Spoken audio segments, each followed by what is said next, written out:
あなたのために日本の輸入ビデオゲームの楽しみな時間 bn-game.com Hi everyone, welcome to another episode of Region Locked, the original series. I really gotta stress that original series part now. Today we're going to be playing a spin-off game of the popular music rhythm game called Mojib-Ribbon. This one is called Mojib-Ribbon. Technically, until very recently, Mojib-Ribbon had not been released in the States and qualified as a region-locked game, but was released digitally on PSN. Mojib-Ribbon, however, will likely never be released in the States for a number of reasons we will go over today.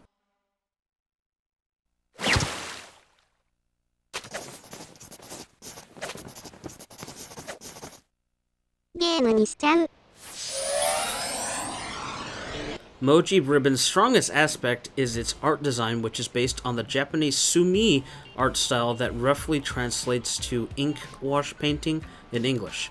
It is very distinct, colorful, and fairly unique, at least in the realm of video games. The closest game that has been released in the States that uses the sumi style heavily that comes to mind would be Okami. Street Fighter 4 also used this art style to accent moves and attacks in-game.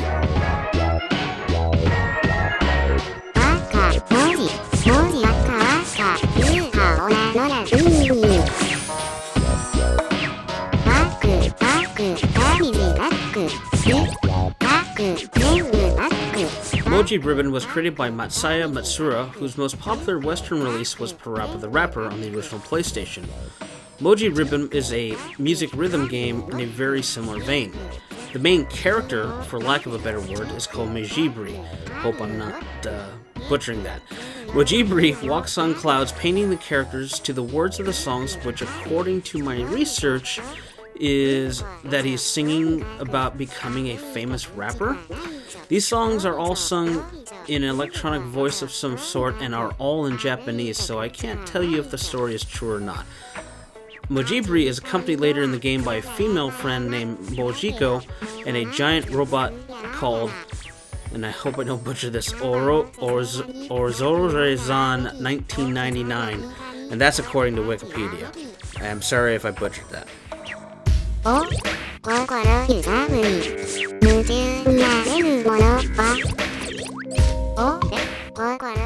Typically, in the Region Lock series, I like to discuss whether a game is Western-friendly and worth importing. Generally speaking, Mojib-Ribbon is not import-friendly in the least. I understand that there might be Western fans who have written guides to help guide people into getting into the meat of the gameplay, but unless you speak the language, all of the songs are in Japanese, all of the text is in Japanese, and all of the menus are in Japanese. In fact, sometimes you're asked to type in characters. I still don't know why. This is not always a deal breaker when it comes to games. If a game's gameplay is engaging and worthwhile, language barriers can typically be overlooked. Unfortunately, Mojib-Ribbon is a bit shallow in concept, and in the end becomes frustratingly difficult.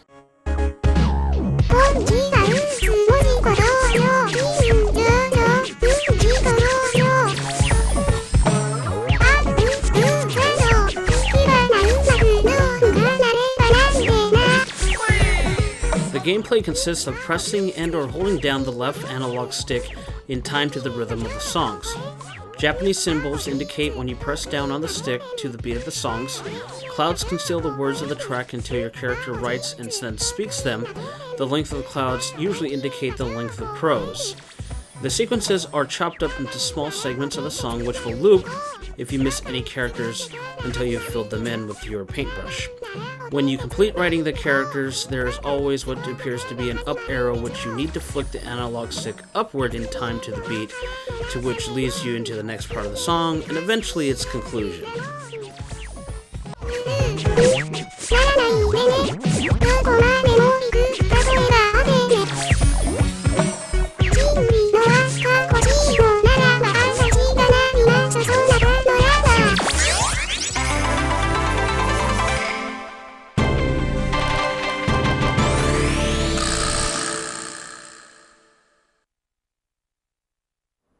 It's a rather simple gameplay concept, but in execution I found the hit detection to be very spotty when trying to sync my timing to the song and the symbols that indicate when you press down on the analog stick. I am no stranger to rhythm games. I played more hours of Rock Band and Guitar Hero on Expert than I can count, but I just found the overall controls unresponsive at times, and/or was punished for making timing mistakes I often felt were not of my own doing. The last 4 songs I played were maddeningly difficult. I say the last 4 because I could not get past the second to last song because of how bullshit hard the song becomes, coupled with the unresponsiveness I mentioned before. Maybe if the game had some sort of calibration tool for audio, these issues could be resolved, but it doesn't appear to have one, and I do not speak Japanese. Navigating the menus to get to the songs was hard enough as it was not knowing the language.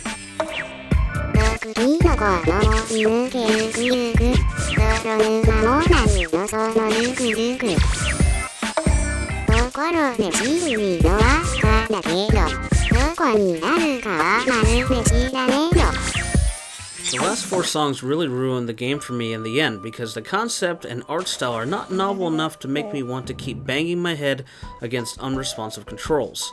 I found that the girl character was easiest to predict the timing, as the 3 characters have different animations when writing and releasing the drawing brush.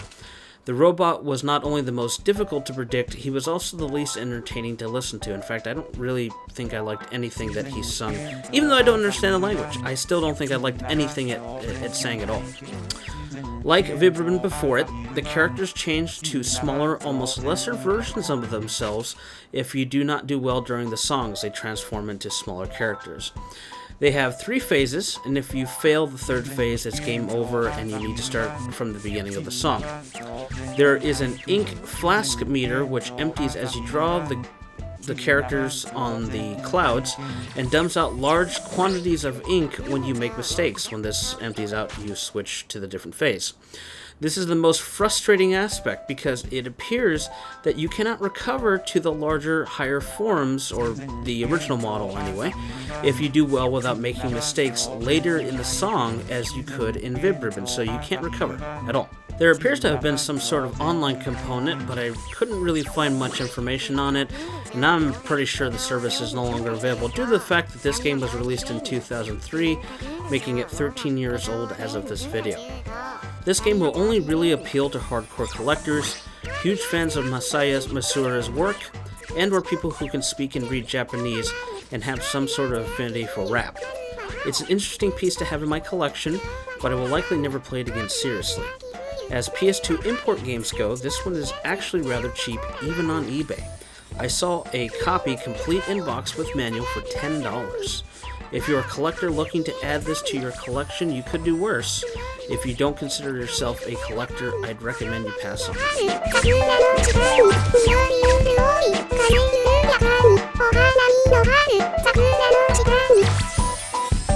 Thanks for watching. If you like this episode, please consider subscribing. I love comments. Please leave any you have below, or any details you might know of that I have missed. The PlayStation 2 continues to surprise me with imports and interesting games. I have plenty more videos coming of interesting import games from all consoles, but the PlayStation 2 in particular. This is the end of this particular Region Locked, the original series. Please let me know what you think, and we'll see you guys later. Thank you.